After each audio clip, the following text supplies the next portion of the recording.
ఏం చెప్పారు చిన్నప్పుడు ఇంట్లో? లాయర్, డాక్టర్ అవ్వాలి, లేకపోతే ఇంజనీర్ అవ్వాలి. ఇంకో థర్డ్ ఆప్షన్ ఏంటి? అయితే గీతే లాయరో లేకపోతే ఇంకోటి. అంతేగాని ఇంకా వేరే ఆప్షన్స్ లేవు. You are always told to be a job seeker. You are told to be work, you are told from a very young age not to dream big. ఎక్కువతక్క ఆలోచించక అడ్డం పడతావు. ఎక్కువతక్క ఆలోచిస్తే కింద పడతావు, ముఖం బలుగుతుంది. అట్లా కాదు, కన్జర్వేటివ్ ఉండాలి. తక్కువ ఇది చేయాలి. మనం ఎక్కువ రిస్క్ తీసుకోవద్దు, అప్పు ఉండొద్దు. అంటే the thing is our cultural conditioning, our society's conditioning from a very young ages. ఎట్టి పరిస్థితుల్లో జాబ్ కొట్టాలి అంతే. ఎవరి కిందనో పని చేయాలి తప్ప మనం 10 మందికి జాబ్లు ఇచ్చేటట్టు ఆలోచన లేదు మనకు. మనం ఎందుకు మన దుకాణం పెట్టద్దు, మనం ఎందుకు మన ఎంటర్ప్రైజ్ పెట్టద్దు, మనం ఎందుకు వరల్డ్ క్లాస్ ప్రొడక్ట్స్ తయారు చేయొద్దు? ఆ గూగుల్, ఫేస్బుక్, ట్విట్టర్ ఏమైనా బ్రహ్మ పదార్థాలా, రాకెట్ సైన్సా? మనం కనిపెట్టలేమా?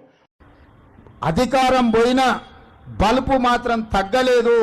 నీ బలుపు అనగదీసే బాధ్యత ఇక్కడున్న మా కాంగ్రెస్ పార్టీ కార్యకర్తలు తీసుకుంటారని చెప్పి ఈ టీఆర్ఎస్ సన్నాసులకు నేను చెప్పదలుచుకున్నా. ఆ సన్నాసి దుఃఖం బాధ ఏందని నేను కనుక్కుంటే అక్కడ వాళ్ళ అయ్య విగ్రహం పెడదాం అనుకున్నాడట. వాళ్ళ అయ్య పోయేదెప్పుడు, వీడు పెట్టేది ఎప్పుడు అక్కడ విగ్రహము? తాగుబోతు సన్నాసుల విగ్రహం ఒకవేళ సచివాలయం ముందల పెడితే ఈ పిల్లలకు ఎవరిని ఆదర్శంగా చూపిస్తారు? పొద్దున్న లేస్తే రాత్రి వరకు తాగి ఫామ్ హౌస్లో పొర్లాడే కేసీఆర్ విగ్రహం ఉండాలన్నా అక్కడ సచివాలయం ముందల? ఇక నాకు మంచి మాటలు రావు కానీ ఒక్క మాట అయితే చెప్పదలుచుకున్నా. ఎవడన్నా శాతనైతే వచ్చి రాజీవ్ గాంధీ విగ్రహం మీద చేయి పెట్టండి బిడ్డ, చెప్పు దిగకపోతే చూస్తా నేను.